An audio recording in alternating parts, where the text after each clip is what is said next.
This is City Focus, the podcast from the League of Oregon Cities, where we explore the issues that matter to cities across Oregon.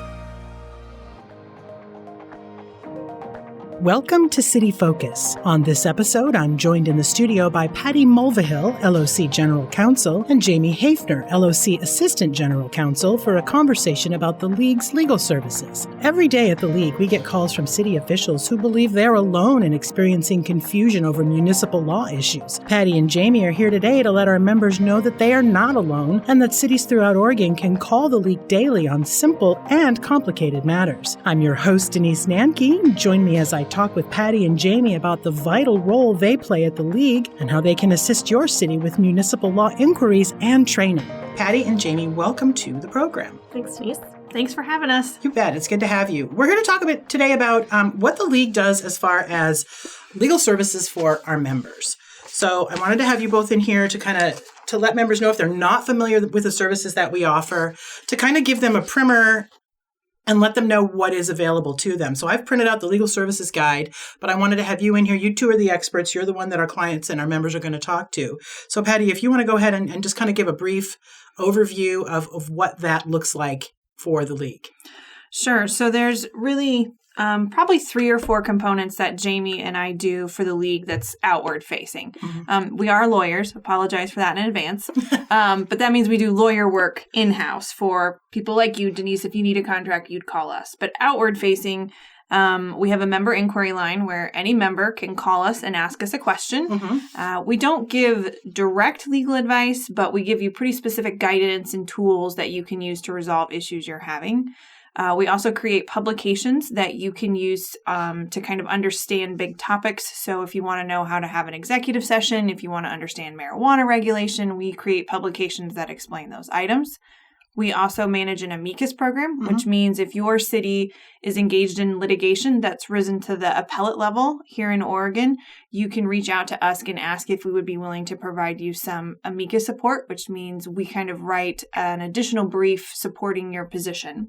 And the last thing that we do is, while we don't run the League's training program, we are trainers in that program. So we go out across the state and provide information and teaching on public records, public meetings, ethics, public contracting, a whole host of things. And those are kind of our 4 key outward-facing roles. Okay, so this isn't your standard. If I was going to find an attorney as a private citizen, there would be attorney-client privilege, the kind of things you typically hear on an LA Law or whatever legal drama you've got. That's not what you guys do here.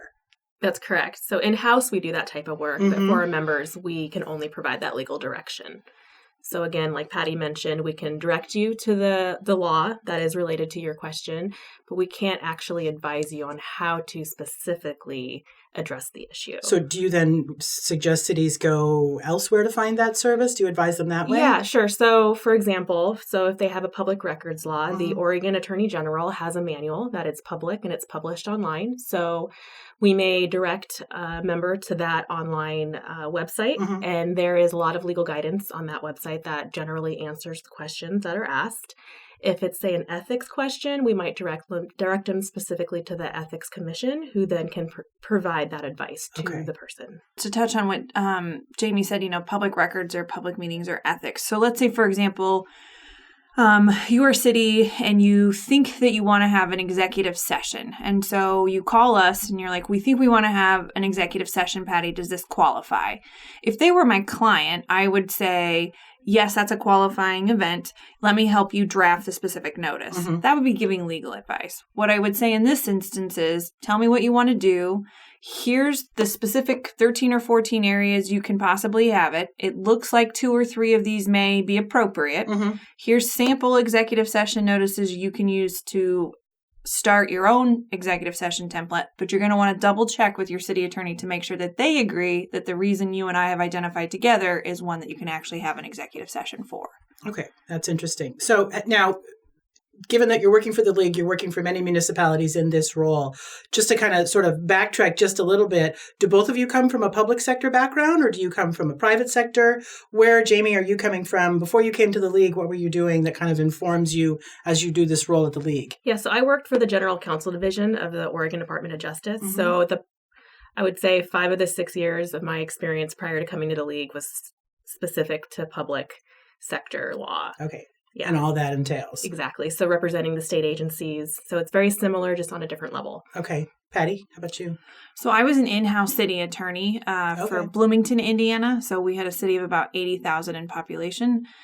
So I did everything: public contracting, public records, public meetings, drafting legislation, litigation, amicus work. I did it all. Now I just give general guidance on it instead of actually working the problems myself. It's much better. I was going to say, stress levels, good, bad, different. If I never have to take another deposition again, it'll be too soon.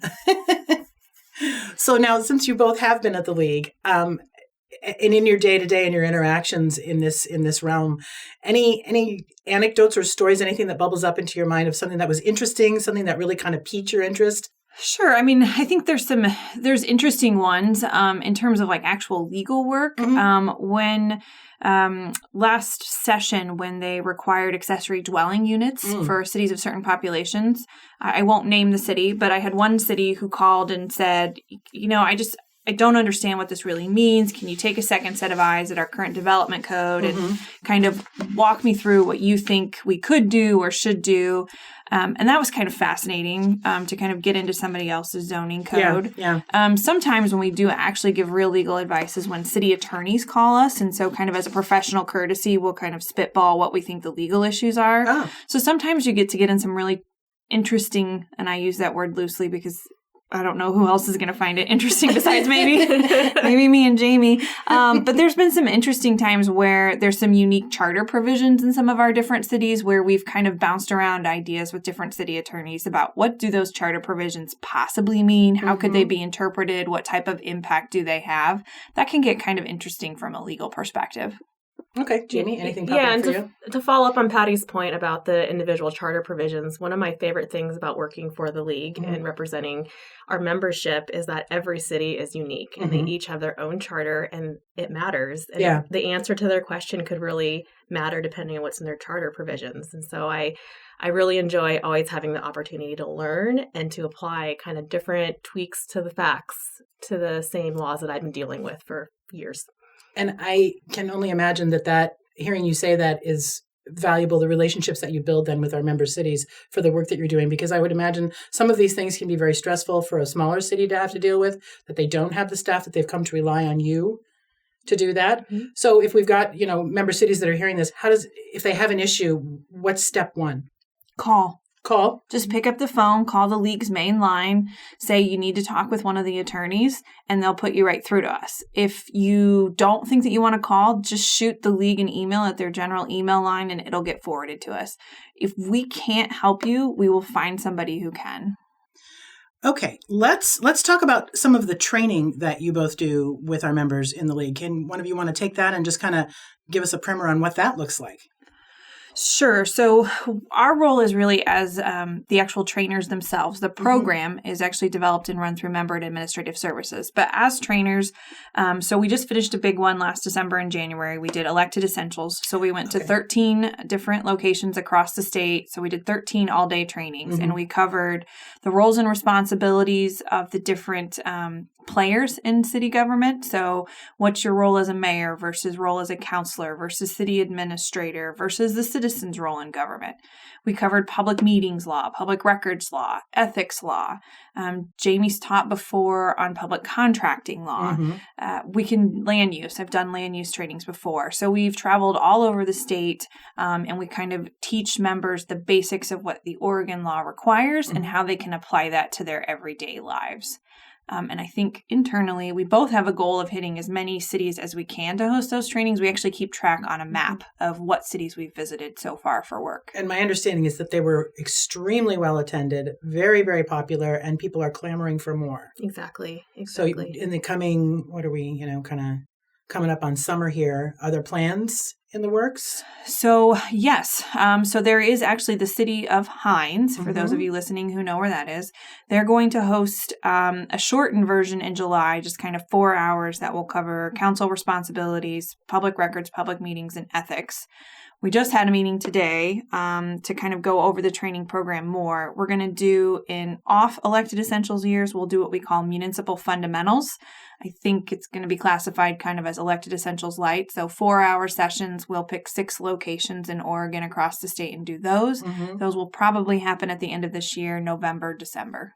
Now, if someone is not able to make, I know they're in different cities, if someone is not able to make that, do we record those and make those available for people, or is that something you need to be there? I think it always helps to be there in person. Yeah. We have been talking about whether we can, say, live stream, for example, or record it. So it's definitely something we're considering. As with anything, if our members have a need that we're not aware of, just let us know and reach out to us. And we really do try to do our best to resolve whatever needs that are not currently being met. Are you finding that it's seasoned officials, new officials, a mix? It's really a mix.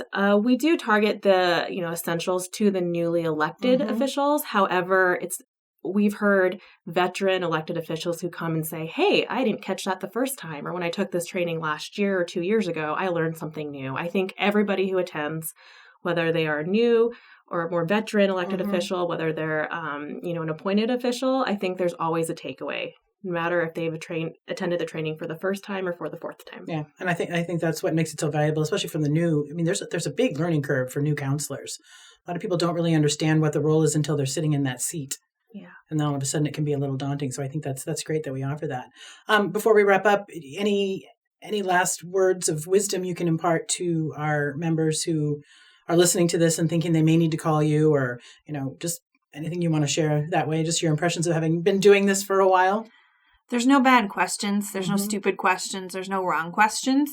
After practicing combined for probably close to 20 years now, the reality is that we're not really surprised and we're happy to help. So if you don't know and you don't know where to turn, call the League of Oregon Cities and we'll figure out how to get you in the right direction.